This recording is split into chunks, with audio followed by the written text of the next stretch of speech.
ஈரோடு மேற்கு சட்டமன்ற தொகுதி திமுக வேட்பாளரும் அமைச்சருமான முத்துசாமி தீவிர வாக்கு சேகரிப்பில் ஈடுபட்டார். மேம்பாலம், அண்ணா நகர் உள்ளிட்ட பகுதிகளில் பொதுமக்களை சந்தித்து ஆதரவு திரட்டிய அவருக்கு பெண்கள் ஆரத்தி எடுத்து வரவேற்றனர்.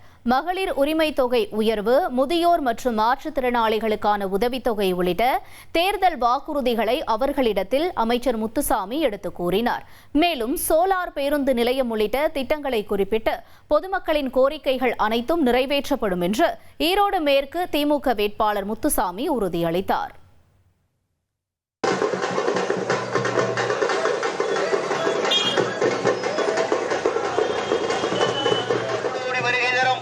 நமது அண்ணன் முத்துசாமி அவர்கள் உதயசூரியன் சின்னத்திலே வாக்கு கேட்டு வந்து கொண்டிருக்கிறார்கள். வாக்காளர் பெருமக்களே, இல்லத்தரசிகளுக்கு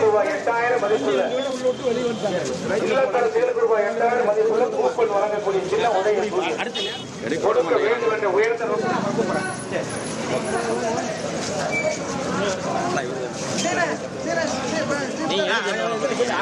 ட்ரெண்ட ஃப்ரெண்ட் ஆக்கிக்கோங்க. தந்தி டிவியின் சப்ஸ்கிரைபர்ஸ் அண்ட் ஃபாலோவர்ஸ் குடும்பத்துல நீங்களும் இணையுங்க.